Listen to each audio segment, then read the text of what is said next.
Three, two, one. I gotta have somebody looking over my shoulder, somebody guiding me, and I can't do it by myself at a moderate level. You might want to go back to the drawing board with putting that on your resume as a skill. And I think that's a big mistake people make, right? Because hiring managers get excited, recruiters like me get excited. Oh man, they know AWS Cloud. Oh man, they know data structures and algorithms. But they bomb when they get to the interview. How are you doing, Bobby? Is everything well? Hey man, I'm doing great, Joseph. How are you? I'm doing so good, and I'm so glad to have you on with us. I want to definitely dive right in. So normally what we do is we start from the very beginning, because the beginning is a great place to start. Can you talk about the beginnings for you, where you were born, where you were raised, and your story growing up? For sure. Basically, my story, I'm in Raleigh, North Carolina right now. Grew up in Fuquay-Varina, North Carolina, which is just south of Raleigh. Really started in humble beginnings. I have an older sister, 2 parents. They're actually still married to this day. Very family-oriented background. I was actually a pretty good basketball player back in my day. I was a star player here in the state of North Carolina at Fuquay-Varina High School. That afforded me an opportunity to play college basketball at Barton College, earned a full athletic scholarship and also academic scholarship as well. And that was probably definitely the most exciting time of my being a student athlete and really playing the game that I loved. So went through my college experience. In 2007, we actually won the NCAA Division II championship. So that was definitely an outstanding accomplishment. I actually did that my senior year when I was there. So we actually had this really super cool and everything like that. So that was really great. So really, I was really a student athlete when I was younger in my life. Definitely my parents and my family always stressed the importance of academics and definitely bringing more to the table than just what I was doing at the time. Basically, I've been in technical recruiting and talent acquisition for about 14 years. And really how I started off, right out of college, I went to a staffing agency. It was the small staffing agency at the time in Raleigh, North Carolina. And I was actually looking for them to place me in a job. And then basically the person that was the recruiter is like, hey, you should work here. So I was like, okay, sure, I'll give it a shot. And I actually started off in finance. I started off in finance where I was working in the back office for them and really just trying to really find my way in my career. And I looked over to the other side of the office and I saw all these people. They were like on phone calls. They were going to meetings and events and talking to people, and it seemed very exciting. So I was like, hey, what do they do? So I was very curious about that. And that's like, oh, that's the recruiting division. So I was like, yeah, I want to go over there. So really my career in tech recruiting started with me being like a recruiting assistant, right? Just working with the recruiters, the account managers on things they needed from an administrative standpoint for their clients and everything like that. So that's really how my career started. And it grew from there. My first half of my career was agency recruiting. Then the second half of my career is more corporate recruiting. And I got about 14 years of experience. I tell people I've been looking at resumes every day for about 14 years. I've been in interview debriefs, resume review sessions, all these different things, even set in interviews with people that were my candidates and people who weren't my candidates. And got a chance to see a lot of the different trends that make a candidate successful and allows a candidate to go far in the process. But I've also seen some of the trends that consistently make candidates fall out of the process early on. So I think I have definitely a good breadth of knowledge in that regard. I've managed recruiters. I mentor recruiters now. Right now I'm doing some tech career coaching, doing resume breakdown sessions. And then it just grew from there. And right now I'm the chapter president of the Black and Technologies Foundation for the Raleigh-Durham chapter. A large global organization. We're all about stopping the divide for Black people and underrepresented communities in the tech space. So we provide a lot of different resources, career training, education, career opportunities, and just a community. So that's a summary of myself. Hey there, thank you so much for watching this video. This video is actually sponsored by Course Careers. So whether you're interested in breaking in as a tech sales representative, if you're interested in actually doing IT or digital marketing, not only do they have free introductory courses for you right now, go to the description and check that out, but they also have $50 off that you could get through me, Joseph50. That's right, $50 off through Joseph50. So if you're interested in getting into that course, any which one, whether it's, again, tech sales, IT, or digital marketing, look no further. Go down to the description below, click on the link, and sign up right now. What are you waiting for? You spoke about being in college and even your parents being champions of your education. Are your parents originally from Raleigh, North Carolina, or are they from another part of the world? Yeah, so I'm from Fuquay Varina, which is just south of Raleigh. They are from that same general area of Fuquay Varina, Holly Springs. Yeah. So they've experienced a lot growing up. And so I understand why education is so important. Can you talk about what you learned in sports, though, that maybe was able to be something or transferable skills that you're able to take with you to the marketplace as a professional? Yeah, 100%. So one of the key things, competition is inevitable, right? You're going to find yourself in your career in some way, shape, or form. You're going to be competing, right? Whether you're competing for an opportunity, you're competing for a promotion. If you're in some sales or metrics driven type of role, you're going to be competing with your peers, your colleagues, right? For positioning, right? But as long as it's healthy and it's friendly and it's productive, that's fine, right? You'll be competing against other companies in your industry. So competition is inevitable. I want to talk as well about you competing with yourself, right? And really challenging yourself to grow your skills, grow your competency, and just grow as an individual. You're competing against the version of your old self, right? So you want to make sure that when you look in the mirror each and every day, that you're doing something each and every day, or each and every week to push yourself forward. Competition is inevitable. Collaboration is key, right? Especially if you play in team sports, you're going to have to collaborate. It's good to have all the intellect in the world, have all the technical skills in the world. Those things are important, 100%.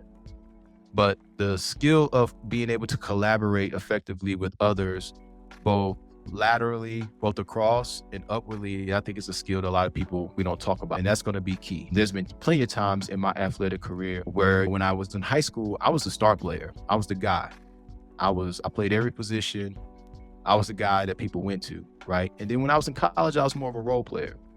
But in any position I had, no matter what level I was on the team or what my role was, collaborating was of the utmost importance to accomplish a goal. So that's another thing. I think, and there's so many others, but just to give you one more thing as well. Another thing that I definitely learned is that when you talk about sports, right, it's definitely it's a good metaphor for life. Learning how to be resilient, I think, is the key thing.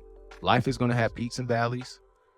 Life is going to have ups and downs, right? Yeah. And if you live life long enough, if you have a long enough career, no matter what you do, if you're in tech, not in tech, there are going to be highs and there are going to be lows.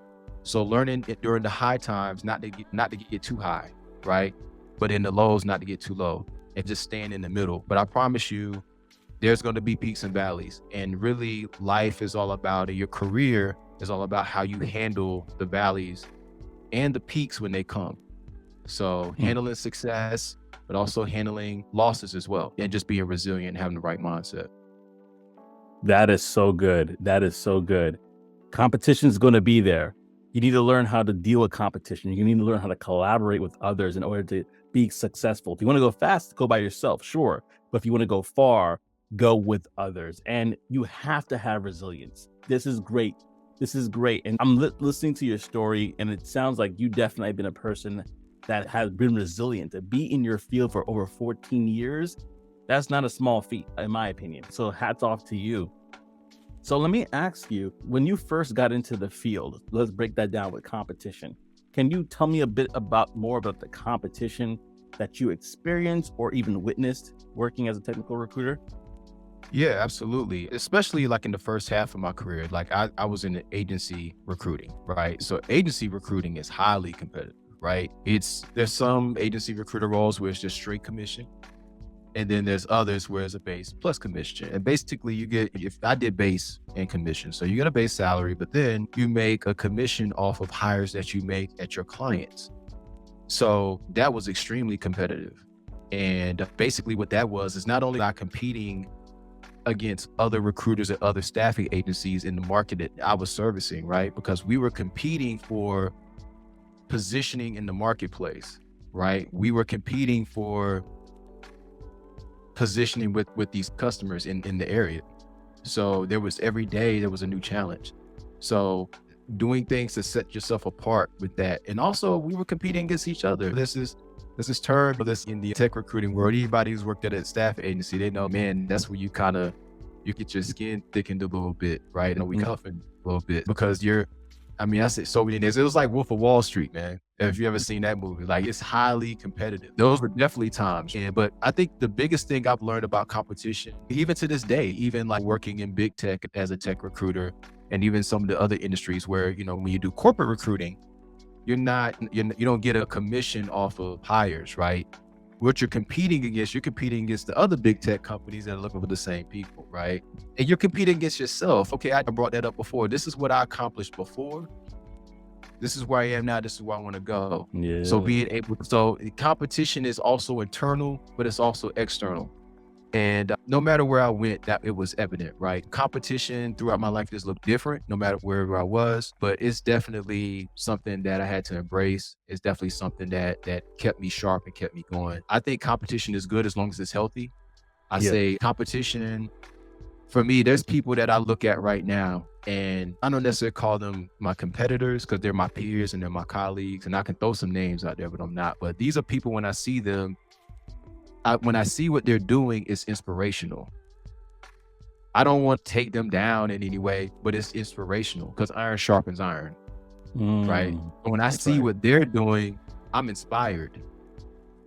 And I think that's what healthy competition is. When you can look at somebody as, they're doing the work just like I am. They're putting in the time just like I am. Let me work a little harder. It's a story of like basketball players, and I always have to go to that because I played basketball, right? Of like NBA athletes, they were talking about when Kobe Bryant was alive, God rest his soul. They were talking about, I was thinking I was getting in the gym early, but when I walk in there, guess who's there? And he's done. Yeah, done. Got a full sweating, had a full workout, ice in his knee, and then you look over, you like, okay, it's inspirational, right? So I think competition is good. Sometimes it can get cutthroat, but I think try to look for opportunities and try to look for environments and groups where you inspire each other, right? And iron sharpens iron for sure.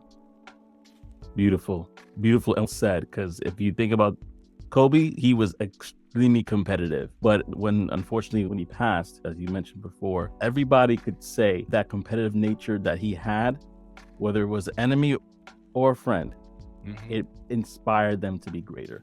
And so so for the listener watching this right now, and you're saying, man, I feel like it's competitive right now, whatever sphere of the industry you're working in, if it's in tech or not, keep going. Don't give up. This episode is for you. Continue through the competition. Now I'm going to pivot over to collaboration, because the same person that's listening says, hey, I want to collaborate with you, Bobby. I'm a prospect. How can you talk about collaboration between not only the prospect and the recruiter, how that should look, but also between the recruiter and the recruiter's team, whether it's a hiring manager, other people that are involved in that process? Can you talk a little bit about the collaboration process there? Yeah, absolutely. Say, what I've learned in my years, it's a team effort in order to get a great hire. You really don't do it by yourself, right? So everybody plays a role, right? And everybody's role is important. And so for me, I source talent, I vet the talent on the front end. But in order to help my team out, I have to at least be able to talk about tech at a fundamental level. I can't go and do cybersecurity. I can't go and do back-end code, but I have to know at a surface level what that is. So it's incumbent upon me, and it's in the best interest of my team, that I do that role well, right? Because I'm going to be dependent on the hiring manager and the interview team to really go dive deep into those technical nuances, because I can't do that, right? So that's where the collaboration is. We play to each other's strengths. I do this, you do this well, right? I bring a level of expertise and experience that could help benefit you. You bring a level of experience, skill, and expertise that'll benefit me. And it goes down the road. So collaboration in the hiring process is key, right? So our HR business partners, he or she knows HR policy, compensation law, HR law, he or she may be more, or but on the balances of probability is probably more knowledgeable about that than anybody else in the room. We have insight, but that's their bread and butter, right? So when you collaborate, you play to each other's strengths, so you all have the same outcome. So you identify, okay, we all want to have a great hire within our organization, right? So how do we use each other's strengths and the skills that we've honed over years to do that? So that's how it should work with a hiring team, or even with other recruiters, right? There's recruiters I'm collaborating with right now, right? We all are great, we all are good, we all are skilled, but we bring different perspectives. So that brings an inclusive environment. When people talk about inclusion, they talk about gender, race, ethnicity, etc. And all those things are key and they're important, right? But different perspectives as well is what inclusion is about as well. So collaboration is definitely an inclusive experience, right? So somebody may have some insight on something that I may not. So, hey, Bobby, you should think about this when you post this, or you should think about this when you're reaching out to a candidate. Hey, that's a good idea. And it's just it's a value exchange. That's what networking is. Networking is a value exchange. Collaboration is a value exchange, right? And even with a prospect. That's good. No, you got, sorry, I didn't mean to interrupt you. No, you're good. Just click there. Keep going. I'm sorry. You're all good, man. But even with a prospect, even with a candidate, really, the way I see it, really, I wouldn't necessarily say with a candidate or a prospect, it can be collaborative, but I need, as a recruiter, as a senior tech recruiter, I need to really be at service and be an advocate to the prospect. I'm gonna be honest with you. I think that's how I see that relationship. It can be collaborative because a lot of times if I'm building a relationship with a prospect or a candidate, they'll give me key insights on what's going on in the job market. A lot of times my knowledge and things I find out that's what's going on in the job market, my candidates tell me. My candidates tell me what's going on in the streets, for lack of a better word. They keep my ear to the ground. Like, hey man, this new technology, man, this is coming up. Hey man, a lot of people trying to get this skill so they can go interview him. I was like, oh, really?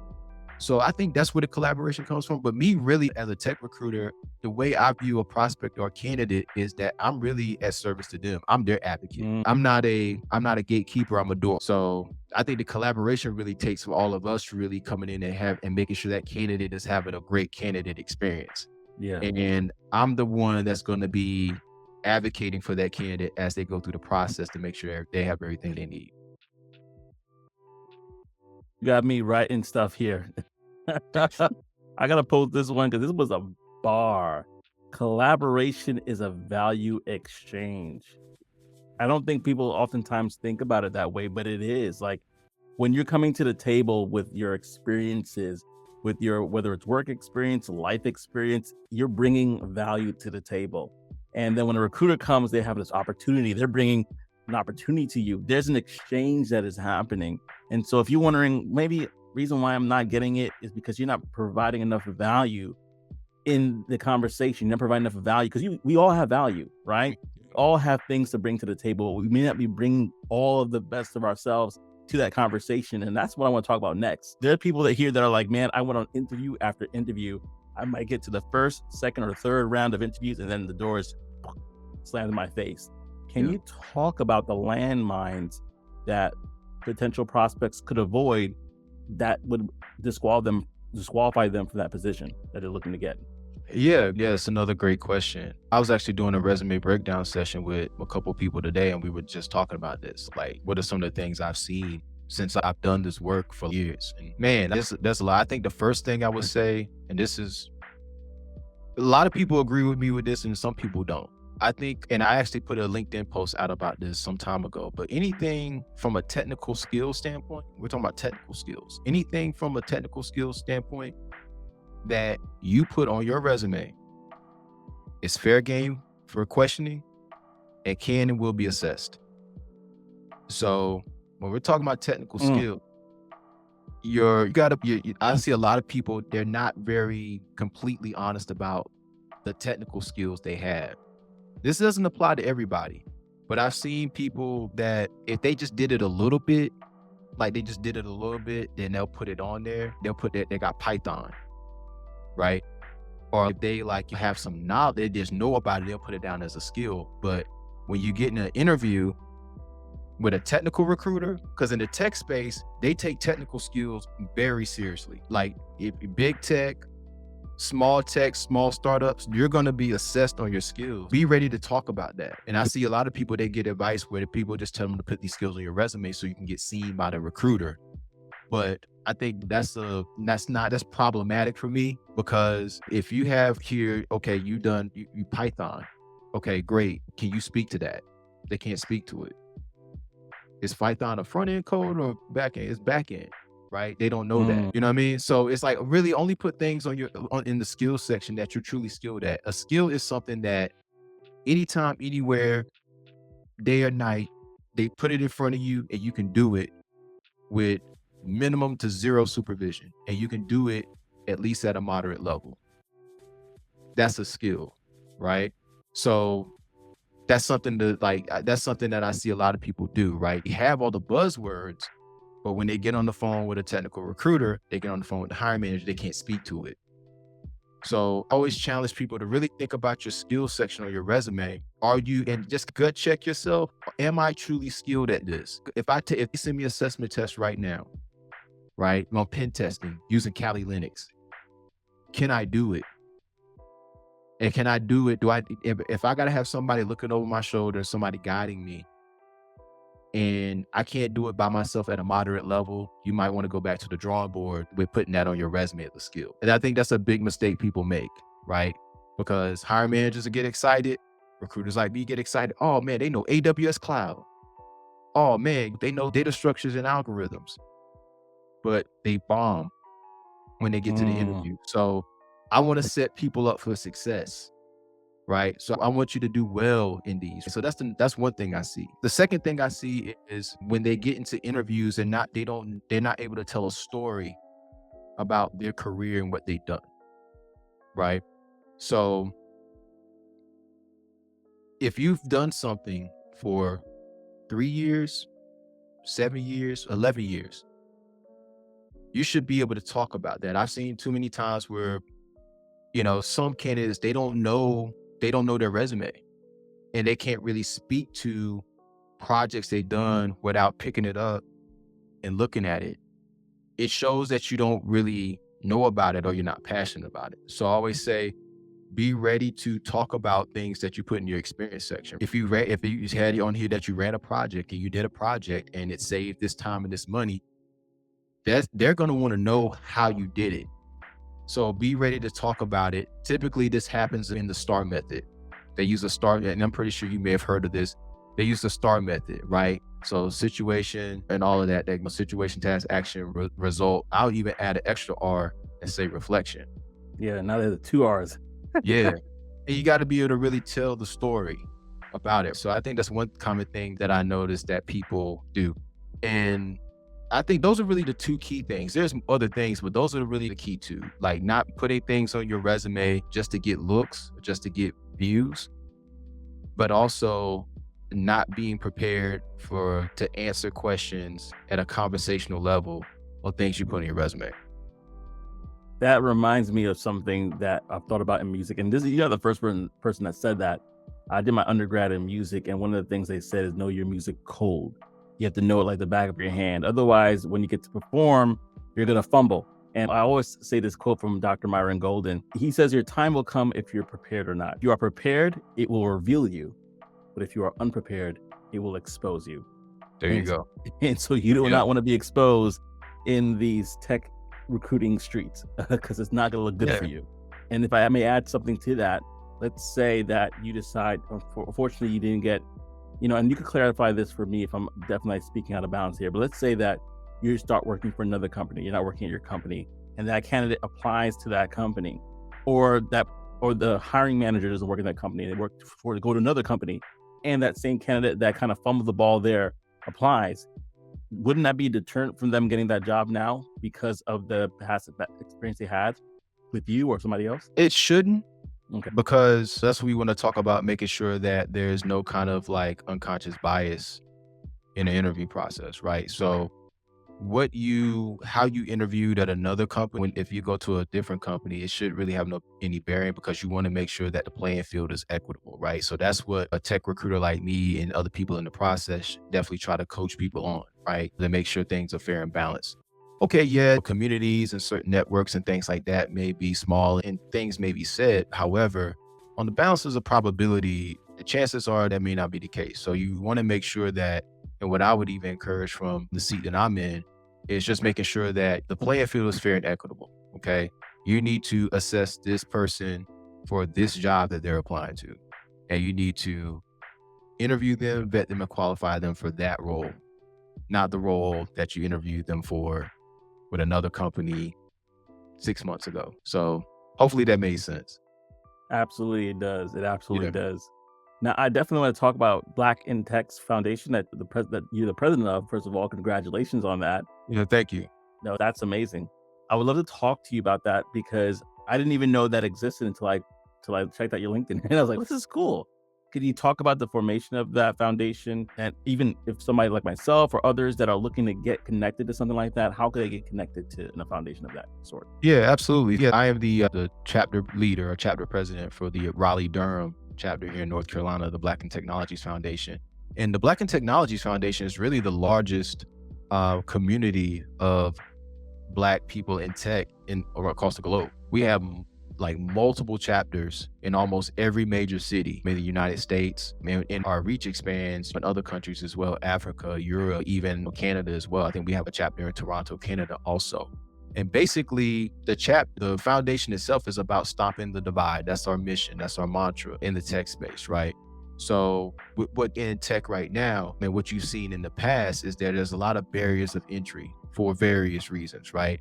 So what we're doing is doing what our job and doing our part to make sure that those barriers are minimized. So basically we talk about career opportunities, right? So we want to make sure we have a channel or a flow of where companies and tech recruiters can get to our members about opportunities in tech, right? We want to make sure that we have educational opportunities, right? So we have a scholarship program for people who don't have a 4-year degree in tech, where they'll be able to get accepted in and they'll be able to chart their path, right? So we have things like that.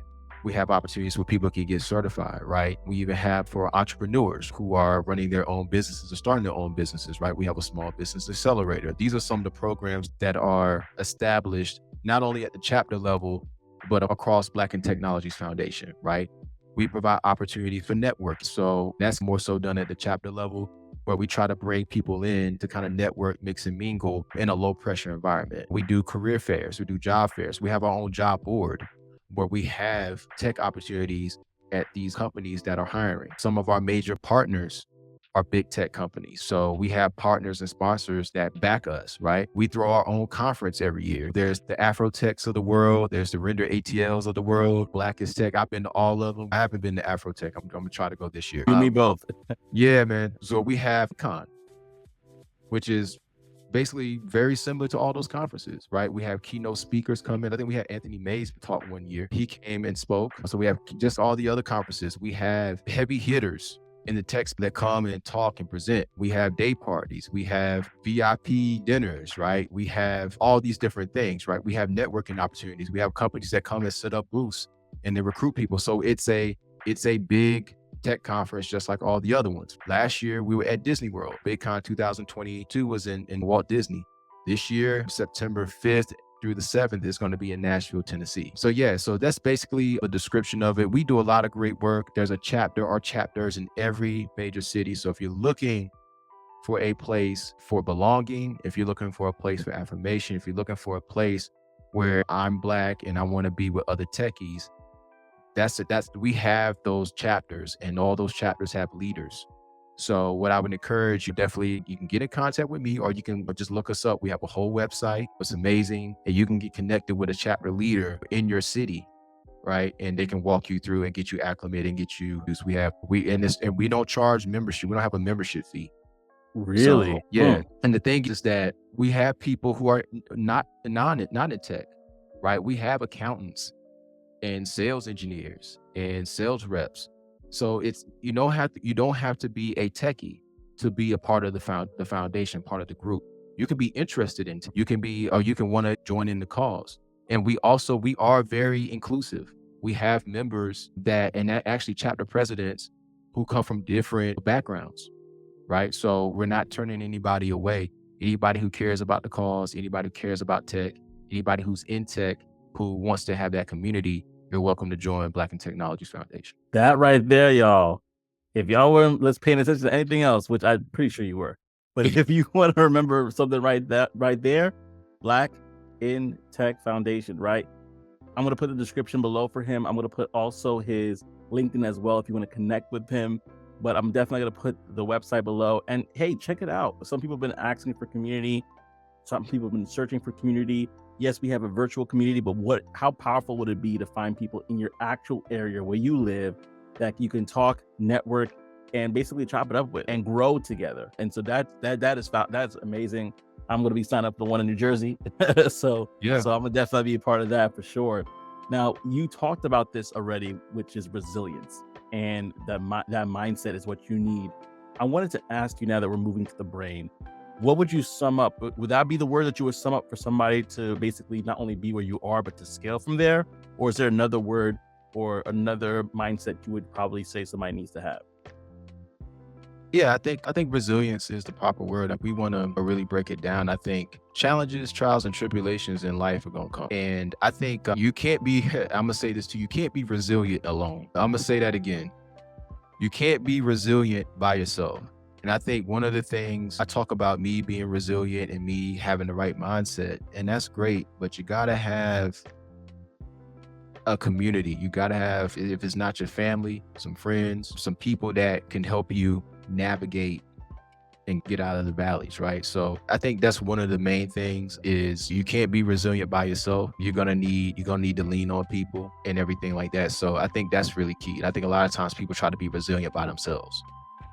And that's not good. It's not good to be a lone wolf in a valley so I would say is resilience. If we had to break that down, there's always this image this image of somebody doing it by themselves, and you don't have to be strong alone. You don't have the 100% don't have to do that. So I think that's key. I think you having the mindset that, hey, I'll just relate it back to sports, right? Because a lot of those things I've used in my career, right? Even if we had a bad loss or it was an upset, the rule of thumb is, man, hey, we're going to feel bad about it for a day.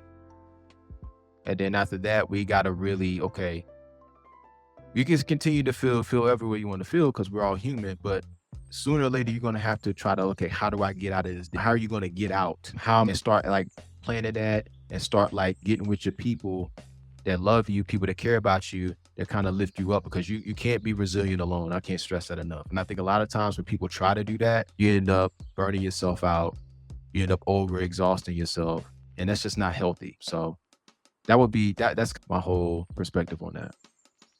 And that's absolutely true. I said it before, if you want to go fast, you go by yourself. But if you want to go far, you need a team. You need people. That's a perfect segue to talk again about Blacks in Technology Foundation. Get connected, and find your place, find your people, because you cannot do this alone. And man, you want to say something else, Bobby? And it just, if I could have just related to myself, man, I didn't accomplish all the great things I did as a high school athlete by myself. I didn't win a national championship at Barton College by myself. I most certainly did not. I didn't even become the chapter president in Blacks in Technologies in Raleigh-Durham by myself. We have a great team. And I'll say this on this channel, my leadership team is phenomenal. We do the things we do because we have a great team. I didn't get this far in my career, 14-year career in the tech game by myself. There were people who helped me. There were people, and I've seen in my career a lot of peaks and a lot of valleys, not only me, but also in the job market. I've seen ups and downs, and I didn't get this far by myself. There was somebody that believed in me. There was somebody who gave me a good, hey man, you might want to check this. I gave me a heads up. But also, here's the thing too. I had to do that for other people as well. Now I was at a peak and other people were in valleys. I had to make some deposits in people. That's good. You know what I mean? Because networking, collaboration, all of this stuff, man. One of the biggest things I learned in my career, one of the biggest things I learned about networking, and how we can move on. But the philosophy of deposits and withdrawals. A lot of Yeah. times people going to things just looking to get withdrawals from people. They're looking to, what can I get out of my community? What can I get out of my network? But when you go into it like that, the people that you're looking to get things out of, eventually you're going to overdraft on them and they're going to get exhausted. Yep. That's why I said networking is a value exchange. Collaboration is a value exchange, because eventually you're going to have to make some deposits. And you got to come into situations like, okay, what can I give to my people? What can I give to my community? What can I give to my network? What can I give to my team? Because sometimes you're going to have to make some deposits in the people before they return the favor, right? So that's just an important concept, man, to make sure not only there's going to people that's going to 100% be there for you, but you got to be there for other people too. You got to pay it. You got to pay it forward. Absolutely. Absolutely. The same posture to give is the same posture to receive, an open hand. Yep. And so I want to encourage you right now, if you are listening to this, have that mentality of a giver. Have that mentality of a giver, because when you give and you give it without wanting or even desiring, like Bobby said, it's going to come back to you. It'll come back to you in ways that you couldn't even imagine or think. I could go down a laundry list of people that said, hey, man, I want to give this to you just because they gave. My mother was great that way. She used to give her time, talent, and treasure. And the things that she used to receive in return, I was like, man, we could not afford to pay for that. Yeah. But she received so much because she was a giver. And that's the same heart and mind that you should have as a person that is willing to give.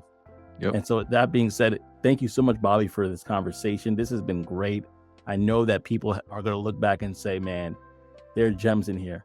There are gems in here. And so I really appreciate you taking the time to speak with us today. But yeah, thank you, Joseph. I appreciate it, man. This was really great. I appreciate you having me on. And I hopefully the things I said were helpful to somebody out there. So yeah, I'm happy to be here. Happy to do this, man. Thank you for inviting me. Oh, I know they were helpful to me. That's all. So yeah, so you got one now. Yeah, I appreciate it, man. Yeah. Absolutely. Thank you again, family, for tuning in. We're so excited that you joined us. Until next time, like I always say, I hope to see you on the other side. Take care, family.